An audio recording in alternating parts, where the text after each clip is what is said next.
European ইউনিয়নের একটা delegation আমাদের সাথে দেখা করে গেছেন। ওনারা এসেছিলেন একটা অ্যাসেসমেন্ট টিমে হিসাবে।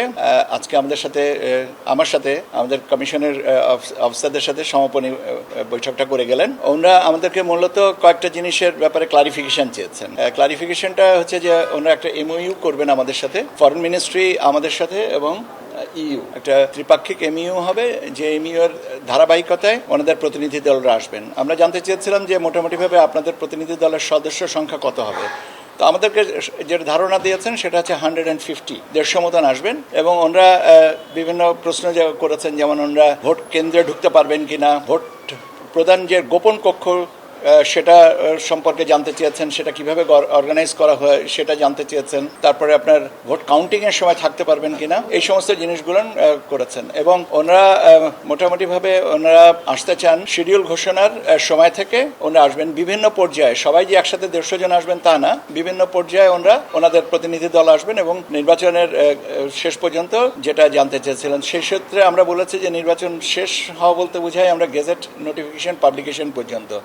আর তারপরে আমরা কিভাবে রেজাল্ট পাবলিশ করি আমরা, এবং এই রেজাল্টের তথ্যগুলো আমাদের ওয়েবসাইটে থাকে কিনা ইত্যাদি ইত্যাদি। এগুলো মূলত ওনারা গেছিলেন রংপুরে এবং চিটাগংয়ে।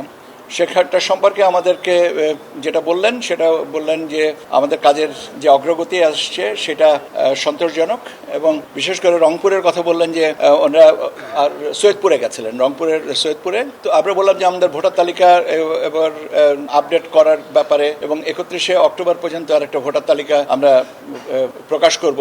পদ্মা সেতু, মেট্রো রেল এবং এলিভেটেড এক্সপ্রেসওয়ে নির্মাণের গর্বিত অংশীদার বসুন্ধরা সিমেন্ট। এবং সেটার পরে সম্পর্কে জানতে চাইলেন যে 31শে অক্টোবর কেন, এটা অন্য কোনো ডেট না কেন। তো আমরা যুক্তিটা বললাম যে আমরা নতুন ভোটারদের নিতে চাই, ভোটের শিডিউল ঘোষণার আগে আমাদের ভোটার তালিকা কনফার্ম করতে হয় ইত্যাদি ইত্যাদি। তো এটা এখন ওনাদের অবজারভেশন আমাদের সাথে এবং ফার্দার ক্লারিফিকেশন নিয়ে ওনারা আজকে ফিরে যাচ্ছেন, কালকে ফিরে যাবেন, এবং যাওয়ার পরে ওনারা বোধহয় একটা প্রতিবেদন পাঠাবেন।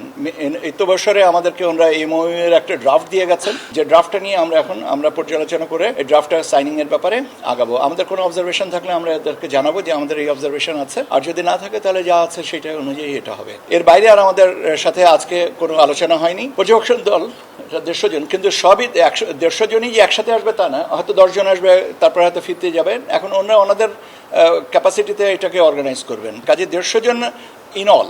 তো আমাদেরকে ওরা এই নামগুলো পাঠাবেন, ওনাদের ডিটেলস সহ, যেমন বিদেশি পর্যবেক্ষক আসলে তার স্বাভাবিকভাবে তাদের ভিসার ব্যাপার আছে, আপনার তাদের পাসপোর্ট ডিটেলস আছে, এখানে অ্যাকোমোডেশন অনেকগুলো ব্যাপার আছে, সেগুলো নিয়ে সিকিউরিটিজ আছে, এই সমস্ত বিষয়গুলোকে আমরা পর্যায়ক্রমিকভাবে টেক আপ